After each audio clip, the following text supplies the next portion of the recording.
So it's honest called pretzels. Made in the Pan. It's called Made in the Pan chocolate cake. My children's cookbook called Honest Pretzels that is for older kids. I have reading levels for the different cookbooks. This is for the kids who can read. It's in that cookbook. I could also, if anyone wants it, I could arrange. Hello. We have the hardcover edition. If anybody is interested, do you want me to read you the recipe, or do we not have time? Please, it's very, very simple. please. I would love to. I don't get to do dramatic readings of recipes.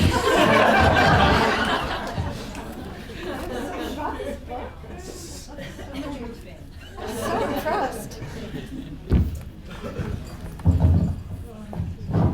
I'm also so thrilled that your daughter, that it worked for her. So she's not gluten-free then, because there was flour in this. It really transformed her life and her It should experience be, and being able to be amazing. with friends. And Oh, that's so great. And it also, the cool thing is, because you make it in the pan, you don't have to wash any bowls. So maybe we should wrap up this dramatic reading. This must sound very strange. You don't use any bowls at all to make this cake. You just put everything right into the baking pan and stir it up. It looks like a mess. But go ahead and put it in the oven anyway and say to yourself, I believe. Because a real chocolate cake will come out of that oven and you will feel like you just performed a miracle. And if that isn't remarkable enough, this chocolate cake just happens to be one of the best ever. You know, it's not like we cookbook authors always brag in the head notes, this is so great, you know, we love it.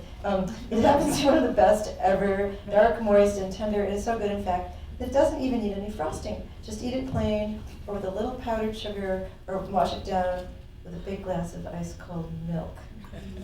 Or not milk. It is 100% vegan, so if you're a vegan, wash it down with a big glass of ice cold soy milk instead. So it's a cup and a quarter of flour, a third of a cup of unsweetened cocoa, a cup of sugar, half a teaspoon of salt, 3/4 of a teaspoon of baking soda, and they go in the pan with a whisk, and you do this. And get them all, when the kids are cooking, you say get it till it's all one color.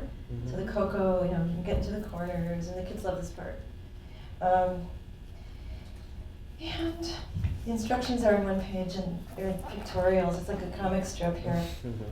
You mix it slowly, taking turns with a fork and a soup spoon until it's completely light brown. You shouldn't see any more white. Use a glass pan and peek through the bottom so you can make sure it's all one color. When it's all mixed, you make the kids love this, you make 4 indentations.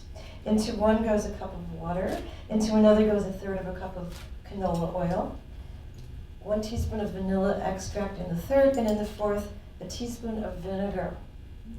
Any kind of vinegar. Slowly stir it with a fork in little circles to get all of the dry parts wet.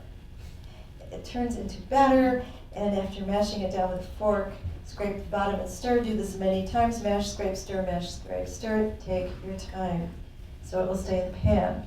When it's smooth, scrape the sides one more time with a rubber spatula, so lots and lots and lots of mixing. Spread it in place.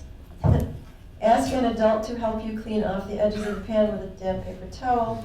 Ask an adult to put it in the preheated oven. Set the timer for 30 minutes and ask the adult to take it out. Cool? Really cool. what temperature? Oh, I'm sorry, you're actually writing this down. 325 because it was a glass pan, so you could see through. 30 minutes, cool, 30 minutes in the oven, 30 minutes to cool, and then cut it into squares.